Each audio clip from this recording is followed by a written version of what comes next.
Katden update. Ang congrats sa Katden. Yan, highest grossing Filipino movie in the Middle East of all time. Grabe yun. Congrats sa Katden. Ang hawak pa ang poster, oh. Ni Mami Min at Mama Ten. Yan na ang Katden. Sa meet and greet at special screening ni Lola Audien. Diyan sa Dubai Marina Mall. Is this your first time? First. Okay. Second. Thank you for coming today, guys. We're very happy with the turnout po ng mga nangyayari dito sa Middle East. And of course, thank you for that. Again, thank you so much for loving our film and our project. Siyempre, kwento naman ito talaga ng mga kababayan natin, OFW. This is your story, guys. So, maraming salamat for giving the film recognition and with everything that has been happening. Maraming masabi, we're just full of gratitude and gratefulness sa inyo lahat. Thank you for being here today. I think hindi pa enough yan. Do you want to say? Yes, we're extremely grateful. Thank you for all the support and for helping us promote the film as well. Thank you sa mga umuulit na noon. I think most of them, usually, pag may nakakausap kami, pangalawang noon na, oo.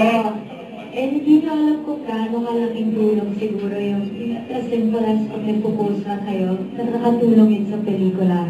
So thank you for sharing your experiences, your lesson, and more than anything, we hope you enjoy the movie and sana lahat tayo mahanap yung home after watching this. And you don't think you're there.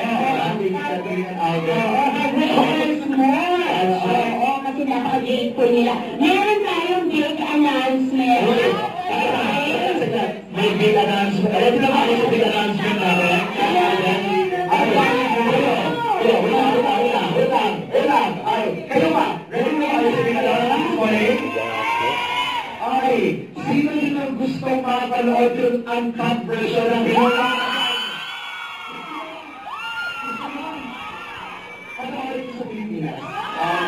Showing everyone 3 weeks of Philippines. At ito na ang ating big announcement. Ayan na!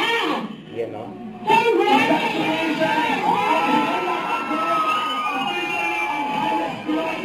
Filipino movie in the Middle East of all time!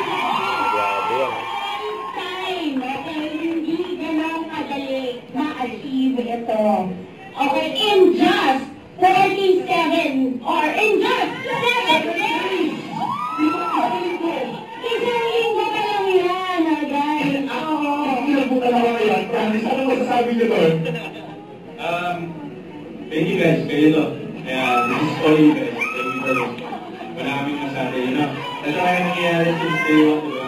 Parang hindi natin ma-process na nangyayari. Too many good things. Too many good things, too many good news. And punong-puno na po kami ng masasalamat. And this really fuels us to even do more wonderful stories together for the Filipinos, not only the Philippines. Thank you guys! Don't forget to subscribe and click the notification bell for more updates. This is Richard Reaction Vlog. Stay tuned for more updates. See ya.